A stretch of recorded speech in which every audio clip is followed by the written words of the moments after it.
을 이쪽에 한번 보시죠. 훈몽자회라는 책이 나옵니다. 그래서 고전의 문헌 가운데 훈몽자회 출제 빈도가 가장 높아요. 한 20, 30회 이상 나왔습니다. 여러분 참고 먼저 보시죠. 훈몽자회 1번 중종 22년 1527년이니까 16세기입니다. 세종대왕께서 훈민정음을 창제하고 한 90여 년, 100년 가까이 지났죠. 최세진은 역관, 지금으로 얘기하면 언어학자지만 그 당대 신분이 역관이야. 중국어 통역관이란 말이야. 그러니까 중국어와 대비해서 우리 조선의 글자, 그다음에 조선의 말들을 비교 분석하는 그런 계제가 직업적으로 열려 있었던 겁니다. 편찬은 어린이용 한자교습서 밑줄, 어린이용 한자교습서. 훈몽자회 한자를 잘 풀어보면 그 답이 나옵니다. 몽자가 아이 몽이야 이럴 때.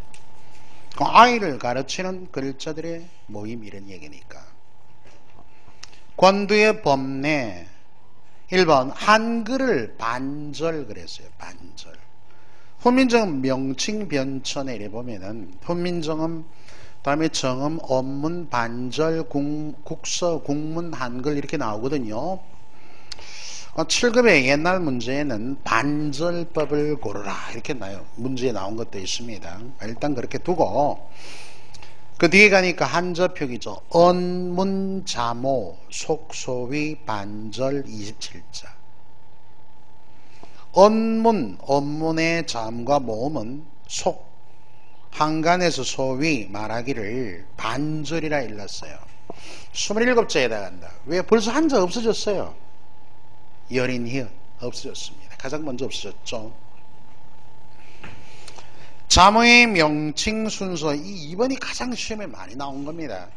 자음 모음의 명칭과 순서를 오늘날과 유사함 밑줄 똑같지는 않습니다. 이게 2011년 국어 문제예요. 훈몽자회의 자모의 명칭과 순서는 현대국어와 같다. 다음 중 옳지 못한 거 답이었어요. 비슷하지만 다릅니다. 순서도 달라요. 이 명칭 문제는 제가 한글 맞춤법 여러분들 1, 2, 3, 4항쯤 됩니까? 4항인가 거기 보면 자모의 명칭, 기억, 니은, 비긋, 리을 이거 나와요. 그걸 어디서 훈몽자회에서 처음 얘기했단 말이야. 지금도 우리가 기억, 니은, 비긋 자음, 모음, 특히 자음의 명칭의 문제가 들어들어 시험에 나오죠.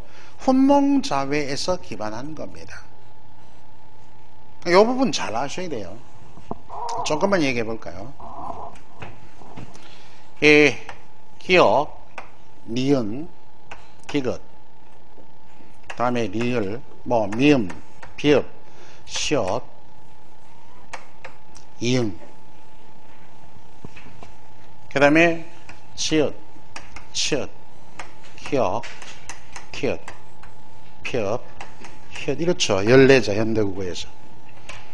이 명칭을 현대국어에 뭐라고 부릅니까? 예외가 3개 있다고 기본적으로 아실 거예요. 기억, 니은, 티긋, 리을 쭉 가서 이제 시옷, 이응,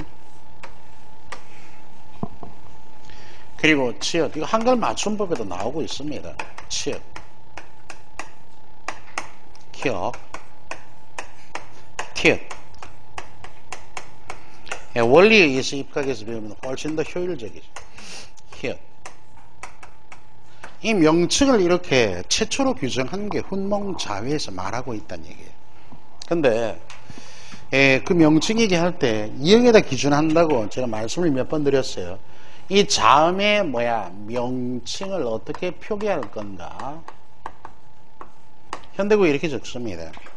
여기 초성과 첫째 음절, 둘째 음절의 종성에 해당하는 뭐만 적으면 돼요? 자음만 이렇게 적으면 됩니다. 이, 으 적어 놓고. 그죠? 전부 같잖아요. 뒤에 얘기 안 해도 되겠죠? 이렇게. 전부 똑같죠. 해당하는 자음만 적으면 돼요. 그게 원리고. 근데 예외가 3개가 있습니다. 예외가 왜 있을까 하는 걸 아셔야 돼요. 여기 보면 기억하고 디귿하고 명칭이 시옷이 예외입니다. 그럼 원래대로 적으면 어떻게 되냐면은, 원래대로 적으면 기읍 이렇게 돼야 될까요? 그렇죠? 여기 기준 했으니까 여기 기준에 적어보면은 이렇게 돼야 됩니다. 얘는 원래대로 적으면은 디귿 이렇게 돼야 돼요. 얘는 원래대로 적으면 시읒 이렇게 적어야 됩니다. 이렇게 적어야 되는데 왜 그러면 현대국어에서 기역, 디귿, 시옷이라고 명칭 표기를 하느냐, 이 궁금증을 풀어야 돼요. 근데 훈몽자회에서 처음 정했다 그랬잖아요. 훈몽자회. 훈몽자회가 위에 보니까 이 용도가 뭡니까? 어린이용 한자 학습사라 그랬어요. 이 명칭을 한자로 적어놨습니다. 한자로. 가령 니은 같으면은 니 이렇게 은 스물 은자입니다. 명칭을 이렇게 한자로 이렇게 훈몽자회에 한자로 적어놨어요. 어린이용 한자 학습서니까. 여승니 말하자면 여승니 스물 은입니다. 니은 이렇게 적어놔 읽기를 니은을 읽었단 말이야. 그런데 이렇게 적어놓으면 이해가 됐죠. 이제 다른 건 뭐 일일이 적을 필요도 있지만 뭐 일단 원리만 알면 됩니다. 근데 얘네들이 윽이라든지 으시라든지 윽 이런 한자의 도금이 이렇게 나온 한자는 없어요. 적을 수가 없잖아요. 적을 수가. 발음이 이렇게 되는 한자가 없단 말이야. 음을 따서 읽었는데 없다고. 없으니까 편의성. 여기서 뭐로 적었다? 자, 턱이 이렇게 적고 다음에 불일역자입니다. 이게 불일역자. 이 불일역자가 뭐다? 여기 발음이 얘와 비슷하다 이런 논리예요. 발음이 비슷했기 때문에 요글자로 적어놔서 오늘날 역으로 이렇게 한글 맞춤법에 표기되어 있는 겁니다. 이런 글자가 없으니까 이렇게 한자로 비슷한 발음으로 적어놔. 어디에 훈몽자 이렇게 적어놨어요. 그래서 기역이란 예외적 명칭이 표기됩니다. 얘들 둘은 늘 시험에 나왔죠. 요거 두 개. 그럼 여기 왜 시옷이냐? 옷, 시읒 이런 지금 도금 음을 빌려 적었거든요. 이렇게 음을 지닌 한자가 없어요. 그럼 뭐라고 적었냐면 이렇게 적었습니다. 시옷 같은 경우에 요게 떼시야. 떼시. 얘가 옷입니다. 그래 놓고 여긴 괄호를 따져놨어. 그럼 좀 이따 나옵니다. 괄호 해놓은 것은 뭐 훈을 따서 읽으라는 얘기. 음이 없으니까. 훈을 따서 읽어보면 시옷 이렇게 되잖아요. 이 시옷의 명칭, 이 현대국의 시옷이라고 적힌 명칭 표기는 결국 훈몽자에까지 가면은 시는 뭐예요? 한자의 음을 땄고 옷은 뭐 한자의 훈을 따서 다른 건 전부 음을 땄습니다. 이렇게 음과 훈을 동시에 따서 뭐다? 명칭을 적은 겁니다. 이와 같은 방법으로 음과 훈을 딴 게 디귿이에요. 이거 시험 문제 많이 나왔어요. 그럼 디귿은 왜 그런가 하면은 디귿은 뭐라고 적어놨냐면 이렇게 적어놨어요. 예. 이렇게 적어놓고 여기 괄호가 되어 있습니다. 이걸 보면은 얘가 현대국으로 모치거든. 연못, 모치. 얘는 뭐냐면 끝부분 끝말이에요. 가로한 그 훈을 따니까 이 명칭은 어떻게 읽을까? 현대국어로 치면 이렇게 읽어야 되겠지. 이건 현대국어의 얘기고, 그죠? 직끝. 현대국어, 음과 훈을 따서. 그러면 제가 이 직끝이 현대국어가 지금은 16세기 훈몽자회에서는 어떻게 읽었을까? 이걸 판단해 봅니다. 이건 16세기는 디귿으로 읽습니다. 디귿으로. 응? 그래서 이렇게 오늘 디귿으로 읽어요. 왜? 한번 잘 보시면은 T가 G로 되는 것은 17세기 국외음화예요.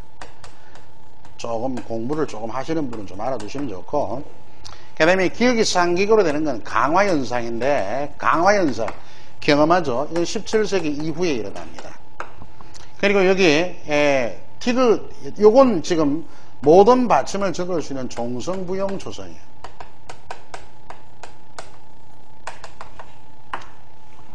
그럼 봐봐. 이걸 현대국어는 이렇게 표기하지만 16세기로 재구해 봅시다. 그러면 17세기라 났으니까 이 전의 표기는 D고, 그죠? 구개마가 17세기라 나니까 16세기는 B로 적혔었고, 다음에 강화현상이 17세기라 나니까 평음으로 표기됐을 거고, 또 이 디귿은 훈몽자회의 종성표기는 팔종성법입니다. 훈몽자의 종성표기의 팔종성법. 팔종성 가조경이라는 게 있어요.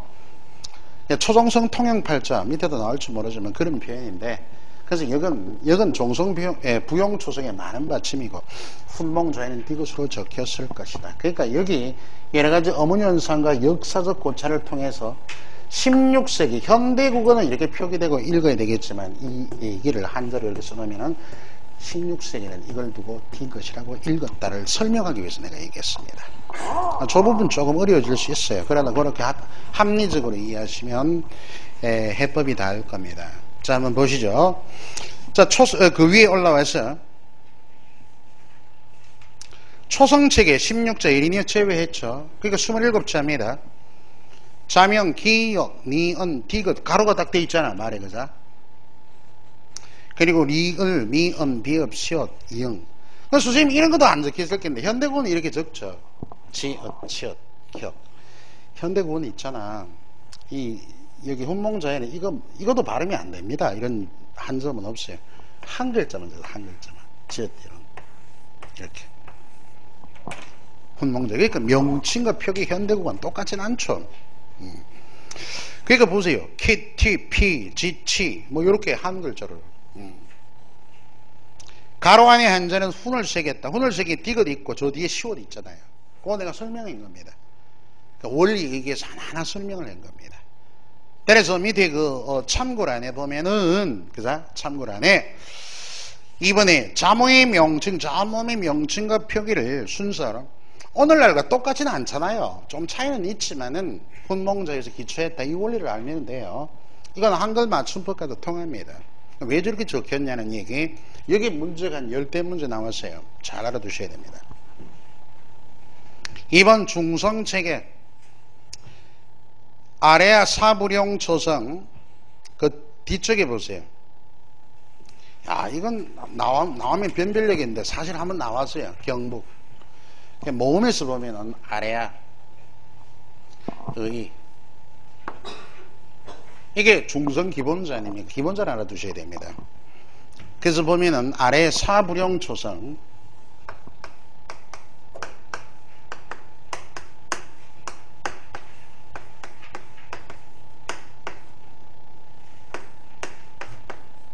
이렇게 적혀 있을 거예요.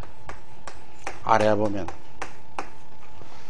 그 다음에 은은 뭐냐 하면은 은 앞에 응부령 초성 이렇게 되어 있죠.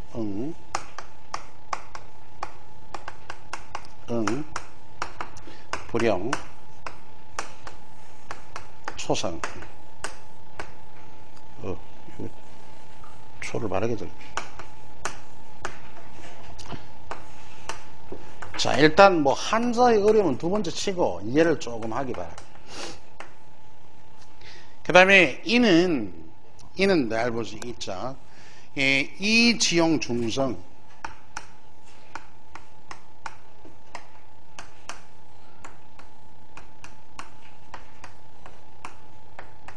요렇게 났어요. 이 난도 높게 나오면 이 문제가 나왔는데 한 번 딱 나왔습니다. 경북교행에 한 번 나와서 정답률이 5%.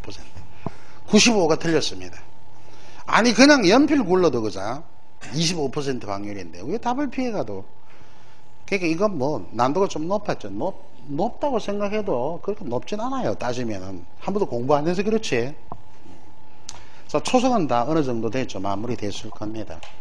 이해를 하시면은 이 한자를 읽을 수 있어야 돼요. 일단 한자 읽어야 뭔 말인지 알지. 사 부령 그자 초성 사부령 초성 다음에 응부령 초성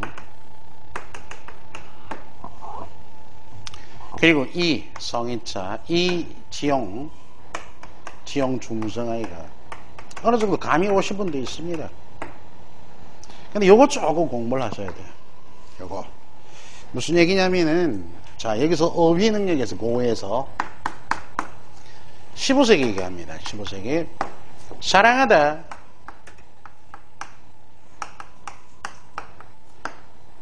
이 사랑하다는 15세기 무슨 뜻이냐면, 이건 생각하다의 뜻이에요. 공부 조금 하시면 알 거예요. 생각하다. 생각사. 그러니까 이게 17세기 가면서 글자는 그대로 유지되면서 뭐가 되면 뜻이 달라집니다. 사랑해요. 사랑해. 생각사, 사랑해. 이렇게 뜻이 바뀝니다. 의미에 뭡니까? 이동이 된다라죠. 근데 15세기 괴다라는 단어가 있어요. 괴다. 응? 괴다가 15세기는 사랑해 이런 뜻입니다. 이런 의미예요. 근데 얘는 17세기에 뭡니까? 없어집니다. 이거죠. 예, 여러분 15세기 조선 전기 그 문학 작품에 보면 괴다가 많이 나와요. 응? 아소니마 도람들으자 개우쇼쇼. 이건 뭐 정과정의 끝구절입니다. 또 3인국 정철의 작품 보면은 날 괴암직 하나만한, 이건 나를 사랑함직 하겠느냐마는 이런 뜻입니다. 괴다. 임난 이후에는 없어지는 단어예요. 여기 집중해 보면은 사랑하다는 15세기에 생각하다 이런 뜻인데, 임난 이후에 사랑, 글자는 그대로 남고 뜻이 바뀌는 겁니다. 의미의 이동에 해당하죠. 자, 이거 알면은 여기 잘 보세요. 이 발음을 어떻게 했냐니까 여기 있잖아. 사 이렇게. 요 사자 놓고 발음을 요렇게 했단 말이에요. 이렇게. 예? 이해되셨죠? 요게 사, 현대군이 이렇게 적지만 여기서 이걸 발음을 요렇게 했단 말이에요. 사. 사, 이 글자에서 불용 초성, 초성을 빼세요. 그죠? 초성을 사용하지 마시니까 아래에 음가가 남아있잖아요. 여기 이제 경북교행 국어입니다. 뭐라고? 훈몽자회에서 사불용 초성의 음가에 해당하는 모음을 고르면 이게 문제였습니다. 아래가 답이었어요. 요렇단 얘기입니다. 그 다음에 응자에서 불용 초성, 초성을 사용하지 말아라. 초성을 사용. 불용 종성인데 이게 왜 초성 되나?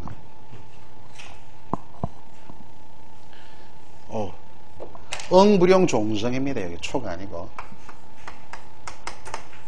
종성. 그렇게 얘기되지. 응자에서 종성 예를 사용하지 말면 이렇게 되죠. 발음이 그 다음 성이차에서 지용중성, 다만 중성만 사용하라. 형식적인 거지만 중성만 써라. 이렇게 아래와 의의 음가를 훈몽자회에서 자음뿐만 아니라 모음도 이렇게 해놨어요. 자, 이렇게 연결했다는 것 이해하시면 되고, 나오면 거의 변별력입니다. 다음 4번 보세요. 동국정원 한자음은 그냥 읽어보겠습니다. 세종이 29년에 완성한 우리나라 최초의 어문서입니다. 중국의 홍무정원을 본떴죠. 자, 동국정원식 한자음. 당시 현실적인 우리 한자음을 중국의 원음 가깝게 발음하려 했어요. 이런 점으로 미루어 동국정원으로 미루어서 세종대왕은 훈민정음을 창제했지만 한자를 뭡니까? 한자를 무시한 거 아닙니다. 우리 현실 한자음을 중국의 원음으로 맞추려고 하는 노력도 있었단 말이야. 한자도 중시했어요. 인위적인 개정 한자음이므로 실제 통용음과는 거리가 멀어 세종 이후에 소멸됐습니다. 뒤에가 나오죠. 세종 이후에 소멸. 대표적인 용례고 세 가지 알아두셔야 돼요. 중국 원음에 가깝게 이상적인 표기, 뼈난, 안 할 때 초성의 여린 히읗 같은 것. 그리고 음절 이루기에 따라 초성, 중성, 종성을 반드시 구비했다. 받침이 없는 우리 발음도 있죠. 거기에 음가 없는 이응을 달아줬어요. 그러니까 원래 헝, 낭, 뽕 이거 아닙니다. 허, 나, 보 이래요. 근데 그렇게 우리의 한글 훈민정음으로는 초성, 중성으로만 연결이 닿으나 중국은 그렇지 않기 때문에 종성을 이렇게 달아준 겁니다. 그냥 이응을 달아줬다. 이응보래는 여린 이유로서 리을 보충하는 겁니다. 그러니까 리을 받침의 모든 한자에 반드시 한자음입니다. 동국정원은 한자에 대한 얘기입니다. 그래서 훈민정음 3대 연구소에 안 들어요. 한자를 중시했다는 얘기 했잖아요. 그래서 월, 일, 술, 불, 발 이럴 때 열인이엇을 딱 받쳐 적은 겁니다. 그 세 개 방법만 알아두고 소실문자 볼까요? 소실문자.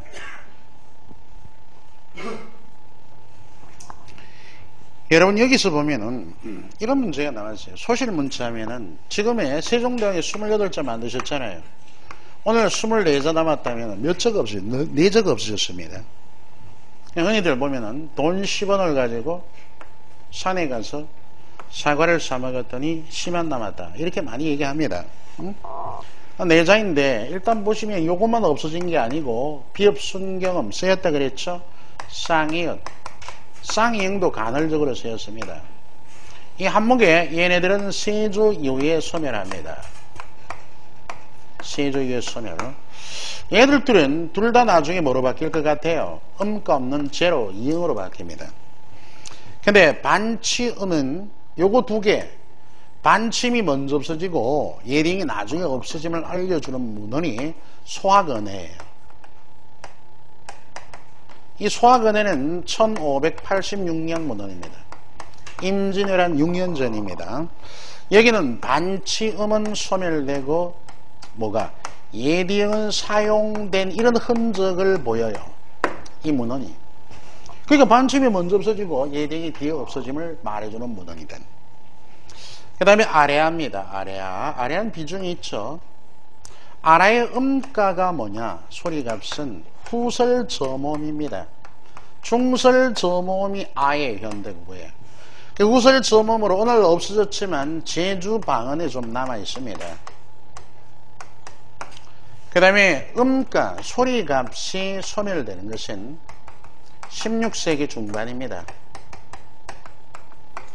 근데 이 음가 소멸로 뭐에 가장 실질적인 영향을 미쳤냐 하면은 모음조화를 현저하게 파기시키는 원인이 됩니다. 모음조화 파기의 원인이 되고, 그 다음에 표기, 글자 표기는 오래도록 쓰입니다. 표기 소멸은 언제냐 하면은 바로 1933년 조선어 학회에서 한글 맞춤법 통일안 제정하면서 없었어요. 순서가 이랬습니다. 그래서 실제 문제가 한번 나왔는데 1, 2, 3, 4번 자 이렇게 딱 선택지가 나와 있어요. 문제는 훈민정음 28자 가운데 가장 먼저 없어진 글자 소실된 글자는 이런 문제였어요. 1, 2, 3, 4 곤란한 얘기입니다. 근데 항상 내가 문제 알고리즘 그 책에 대해서 얘기를 해줘요. 물음을 보고 물음 안에 이미 답이 있습니다. 물음 그리고 또 보기 지문이 있을 수도 있고 또 선택지가 또 난도 조율을 가능케 하죠. 이런 알고리즘이나 책에 대한 이해를 확연히 알고 문제 해결을 해나가야 돼요. 여긴 이미 이 물음에 답이 있단 말이야. 답은 있죠. 답은 4번이 답입니다. 왜 그러냐 하면 봐봐. 훈민정음 28자 가운데 이런 조건을 딱 달아놨어요. 훈민정음 28자에 해당하는 건 얘네들 4개지. 이 글자는 훈민정음 28자에 포함이 안 됩니다. 포함이 안 되지만 실제로 쓰인 게 다 했죠. 그죠? 그러니까 답은 이미 여기서 결정이 나 있잖아요. 얘로. 아직도 이해가 안 됩니까? 그거 힘내시고. 이건 시기적인 문제니까. 얘들은 언제 없어졌는지 몰라요. 단순히 세정이요. 내가 몇 달, 몇 년, 몇 월에 없어졌는지 알면 다 쓰드리지. 어느 학자들도 모르시는데. 그러니까 얘들 셋은 답이 이미 훈민정음 28자에 포함이 안 되잖아. 좀 전까지 공부했잖아. 28자. 포함이 안 되니까 벌써 답에서 벗어나 있고 28자에 포함된 건 이 1, 2, 3, 4 가운데 12개밖에 없다니까. 그래서 뭐 가장 먼저고 여기 학생들의 시선을 이쪽으로 빼앗았어요. 이미 여기서 답이 끝난 겁니다. 이해되셨어요? 그런 얘기들 참고하기 바랍니다. 자, 여기까지 만이라도 좀 제발 좀 알아놔라. 제발. 여기까지도 쉽지 않죠. 자, 고수문법 이론 27, 유형 27 보겠습니다.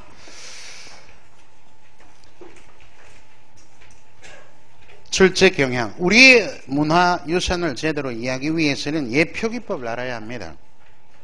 셋째 줄, 고전의 표기법에 대한 학습이 선행되어야 됩니다. 그래서 당시의 문자나 단어, 문법, 의미 등에 대한 학습이 필수적이다. 예상문제 1번. 한반도 내에서 최초의 언어 통일을, 국어학사죠, 함으로써 현대국의 건강하면 흔히들 2번 답이었죠. 틀립니다. 1번 답이에요. 1번. 여러분들 그 신라의 삼국통일은 뭐 외세를 업고 해서 자주적인 통일이 아니다는 것은 역사적 의미로 부여한 것이고, 어쨌든 뭐 통일이 됐다면 언어는 통일될 수밖에요. 일원화되잖아요. 삼국통일이 일원화되어서 고려 건국은 어떤 의미가 있냐면은 경상방언이 표준어권인데, 그 당대 뭐 서라벌이 수도니까 각 수도에 옛날이든 지금이든 수도의 말이 표준어입니다. 일반적으로. 그래서 국의 중심권에 있다가 경기 방언이 국의 중심권으로 이동된 그와 같은 사건입니다. 개경으로 얼마 갔죠. 조선의 건국은 훈민정음 창제가 중요하죠. 임진왜란은 아주 중요한 겁니다. 중세국어와 근대국어의 구분이야. 갑오경장은 근대국어, 현대국어의 구분이고, 그러면은 각 시기별에 그만한 의의가 있는 국어사적인 얘기들입니다. 향찰 표기는, 이건 뭐 향찰 음과 혼까지도 시험 문제 많이 나왔어요. 향찰은 한문의 어순으로 안 적습니다. 우리 국어의 어순으로. 이두구일, 향찰 모두 국어의 어순으로 적습니다. 약간의 차이가 있습니다만 1번이 정답. 향찰로 이루어진 시가문학의 향가입니다. 어휘 형태는 주로, 이 말은 뜻을 지닌 실질의 형태소는 훈을 많이 땄어요. 그리고 문법 형태는 형식 형태소, 조서음이 접사는 음을 많이 땄습니다. 그리고 향찰 표기는 삼국유서에 기록된 14편의 향가에 두드러지게 나타나죠. 3번 가획자, 좀 전에 17자 공부하셨잖아요. 그러면 가획에 1번에 기역, 니은, 미음, 시옷, 이응이 들어있으면 안 되죠. 그건 기본자니까. 1번에 니은, 시옷, 이거 전부 1번은 기본자입니다. 2번에는 이체죠. 이체. 3번은 기역, 니은 두 개가 기본자고 티귿, 비읍은 가획이다. 이런 건 금방 공부한 거 구분해보면 되잖아요. 알아두셔야 돼요. 다음 4번에 키역, 티읕, 피읕, 치읓이 답이겠죠. 그냥 5번에 기역, 니은, 요 두 개만 가획이고 예딩과 리을은 뭡니까? 이체자. 4번 잘 보세요. 동국정식 한자음은 이상적인 의미였기 때문에 한자음을 중시하려는, 그래서 세조 이후에 소멸했다. 현실적으로 통용되지 않았다. 이 점을 생각해 보세요. 현실적으로 통용되지 않았다. 이 말을 생각하면 언어에 무슨 생각 가장 관계가 있겠어요? 사회성입니다. 한 개인이 마음대로 바꿀 수 없는 거예요. 기존에 우리의 한자음이 계속 있었어요. 그럼 세종대왕이 뭐 그 지필 학자들과 동국정을 만드셔가지고 한자음을 중국의 원어로 만들자, 응? 한자음을 이렇게 고치려고 한 노력에서 만들었죠. 그런데 현실적인 통용과는 거리가 멀었잖아요. 그렇다면 한 개인이 의도적으로 바꾸려 했는데 안 됐잖아요. 이렇게 언어는 뭡니까? 사회적 약속이기 때문에 바꿀 수 없는 것이다. 뭔데? 사회성과 관련이 되겠죠. 답입니다. 이런 문제는 수준도 있고 아주 좋은 문제 중에 하나입니다. 5번 참고 얘기할게요. 여기 예상 문제들은 모두 2000년 뭐 심지어 1990 몇 년 이후에 7급 9급 문제 모음해 놓은 겁니다. 중요한 거 뽑아가지고. 자, 다음에 16세기 지나면서 모음자 현상이 가장 많이 무너진 어문 환경은, 여기 보면은 천 플러스 조사입니다. 왜 그러냐 하면은 여러분들 천 플러스 조사, 아래아가 생략되죠. 아래아가 음과 소멸됩니다. 아래아의 문제예요. 예를 들어서 관형격 조사 같은 경우에 15세기 관형격 조사, 현대국어는 관형격 조사 의 있잖아. 의. 15세기는 이렇게 있었어요. 에의 두 개. 여기 아래가 있잖아요. 양성모음. 그죠? 앞에 양성모음인 에가 붙었습니다. 응? 그리고 음성이면 의가 붙었어요. 그러니까 나에 너 이러면 양성모음이니까 요렇게, 음성모음이 요렇게. 근데 아래가 없어져 버렸어요.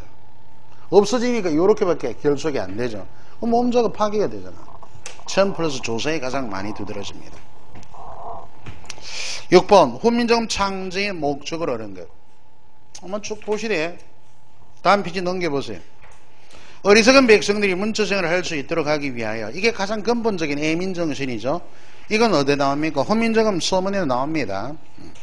나라 말씀이 흉교에 대라 문조를 수를 삼아 뛰어니 할수 쭉 나오잖아. 어린 백성이 이르고저 헐빼이셔도. 7번 훈민정음 초성 17자 가운데 당시 고유와 초성 표기에 전혀 쓰이지 않은 것은, 그 중에 2번이죠. 여린이엇. 여린이엇은 음가도 없어요. 한자 표기에 조금 쓰입니다. 8번 훈민정음 초성 17자 속에는 들어있지 않은 것이나 28자 안 들어가죠.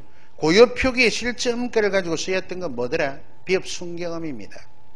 아까 얘기 드렸고 4번이 답이고. 9번 훈민정음 종성에의 8종성에 규정된 받침보다 더 많은 받침은 뭘 뜻합니까? 종성부용초성입니다. 가장 많은 받침을 쓸 수 있다. 종성부용초성은 세종당대예요. 15세기 조금 전이면 세종사후는 8종성법이 운영이 됩니다. 그럼 세종당대 출간된 문헌을 고르면 돼요. 뭘까? 용벼청 안에 들어가고 세종이 적었던 월인천강지국, 이 두 개입니다. 5번이 답이겠죠.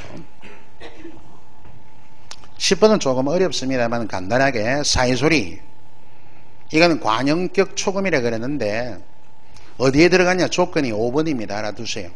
올림사리와 안올림 사이, 명사 명사 사이에 들어갑니다. 그거만 알아두시고. 저 11, 12번 얘네들도 예사롭지 않아요. 11번은 그거 한번 적어봐. 2009년 지방직 7급. 12번은 2011년 지방직 7급 문제입니다. 자, 이제 응용이죠. 이렇게 응용. 자, 그래서 지금 지문이 6차 교과서에 나온 지문이에요. 이게 뭐냐면은 순신, 이순신에 대한 충에 대한 얘기입니다.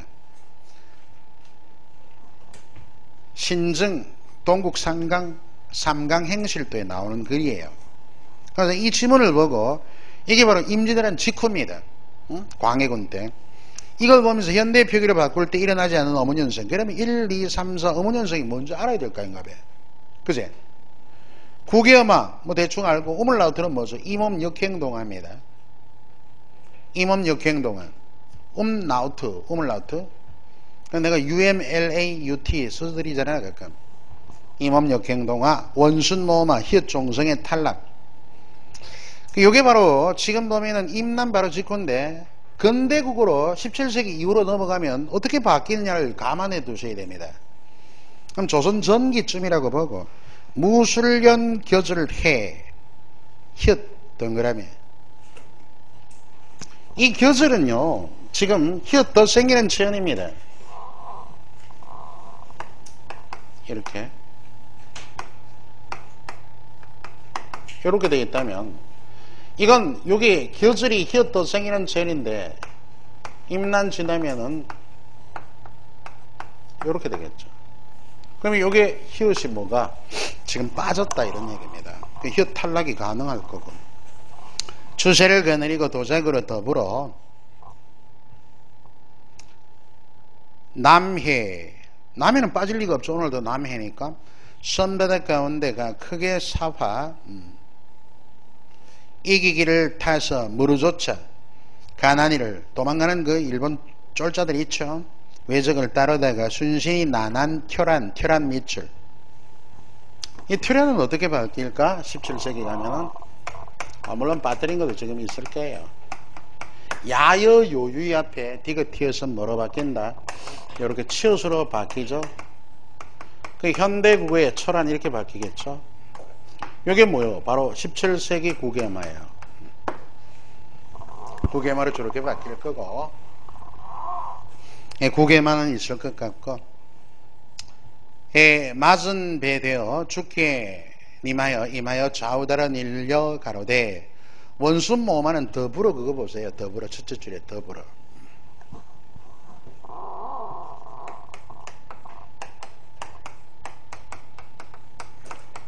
이래서 연철된 겁니다. 그죠? 그래 되다 보니까 15세기 조선 전기로 더불어 이렇게 되겠죠.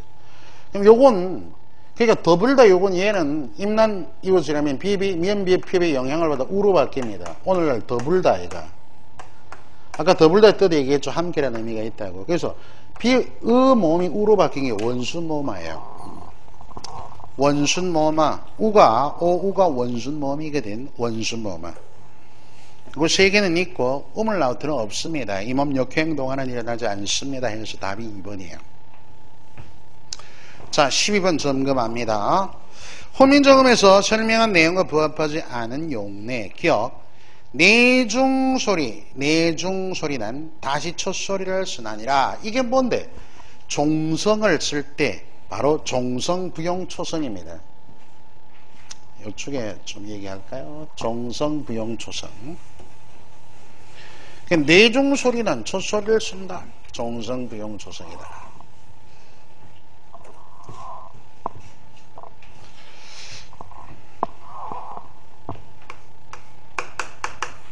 종성은 받침입니다.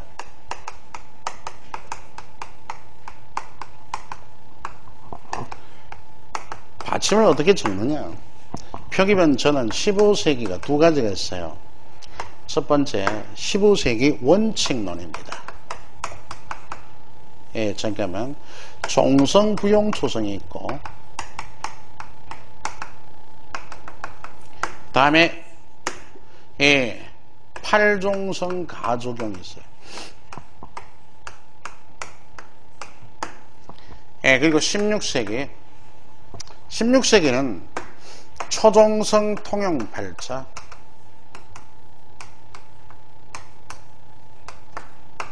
다음에 17세기, 예, 17세기는 칠종성법입니다. 다음에 현대국어는 이원화되어 있어요.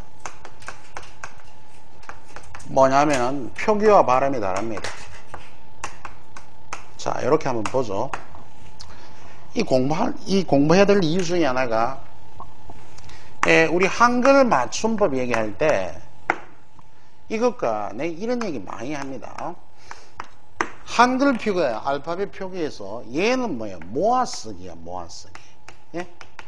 모아쓰기 받침을 이렇게 음절 다리로 달아줬어요. 근데 얘는 모음, 자음, 모음, 모음 이렇게 쭉 가로로서 이게 붙여쓰기입니다. 한글을 붙여쓰기 하자라고 주시경 선생님이 얘기한 적이 있습니다. 최현배 선생님도 그렇게 말씀했고, 근데 이미 시기를 놓쳐버렸어요. 이렇게 여러 가지 장단이 있습니다.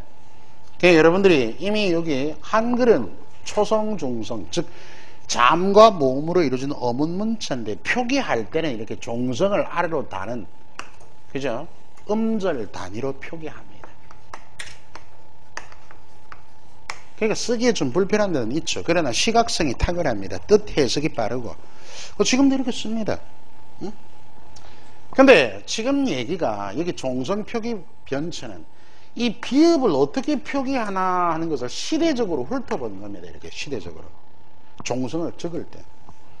15세기는 종성부용초성. 얘는 뭐냐 하면은 종성부용초성은 15세기 원칙론이에요. 가장 많은 받침을 쓸 수 있어요. 세종당대만 허용이 됩니다. 아까 용벼천가 월인천강지국이죠. 법격호. 자, 요건 좀 이따 해석을 하고요. 팔종성 가조경은 15세기 허용론이에요. 세종사후에 적용이 됩니다. 세종사후. 그러니까 8개만 적자는 얘기예요. 기억에서 어디까지? 예비음까지입니다. 기억, 니은, 디귿, 리얼, 미음, 비읍, 시옷, 예비음까지만 딱 8개. 8개 받침은 적자네요.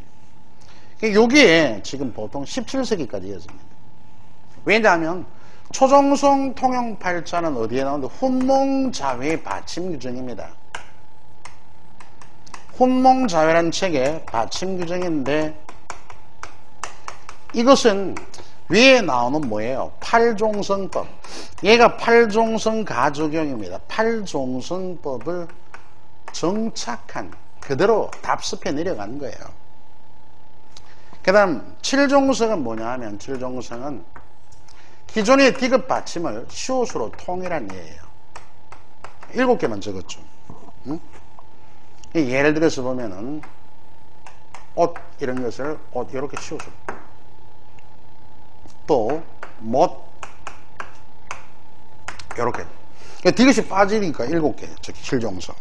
현대 국어는 표기는 종성부용초성입니다. 종성부용초성은 15세기 원칙론에도 해당하지만 하나의 방법적인 해석이기 때문에 지금도 가능해요. 이거. 모든 받침을 다 적을 수 있습니다. 꽃밭 이렇게 봐봐 이런 받침으로 뭐 무슨 기억에서 히읗까지 이응까지 아닌 다 적어요.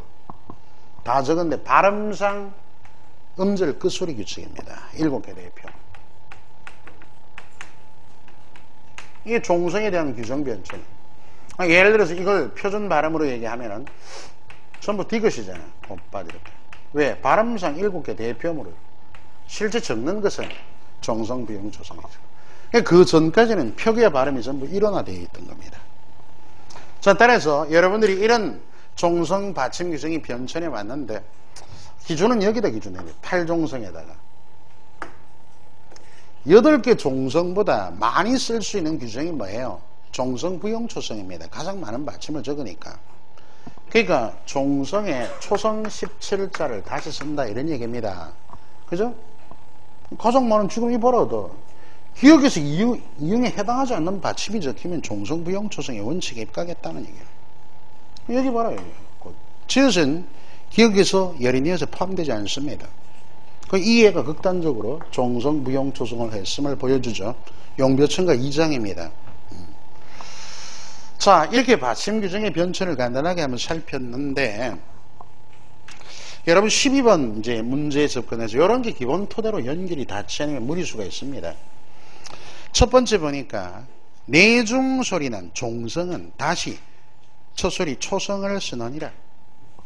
첫 그러면 이 내중소리 시옷은 초성에도 쓰이는 그죠? 이것을 그대로 옮겨 썼다 이런 얘기입니다. 예에 해당하죠. 그 다음에 미연 첫소리를 어우러 쓸 때면 갈바스라. 갈바스라는 나란히 쓰다입니다. 나란히 쓰다는 뭐냐 하면은 병서라 그래요. 병서. 병서는 각자 병서가 있고 합용 병서가 있습니다. 기역, 디귿, 피역, 다음에 비읍, 이렇게 자음을 나란히 적는 겁니다. 같은 것 적으면 각자 병서예요. 합용 병서, 각이 다른 겁니다. 이건 15세기 쓰입니다. 이런 것도. 이게 병서인데 첫소리를 오롯을 띄면 갈바스라 할 때 2번은 순경음 비읍에 대한 얘기죠. 이건 뭐냐 하면 2번은 정답인데요. 비읍 순경음은 입시울 소리 아래 이응랄 늦었으면 늦었으게요. 늦었으면 입시울 가베아반 소리 다웬 아니라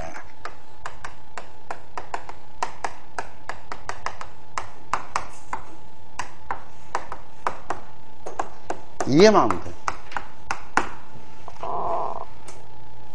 이 말인데요. 입술 소리, 입술 소리입니다.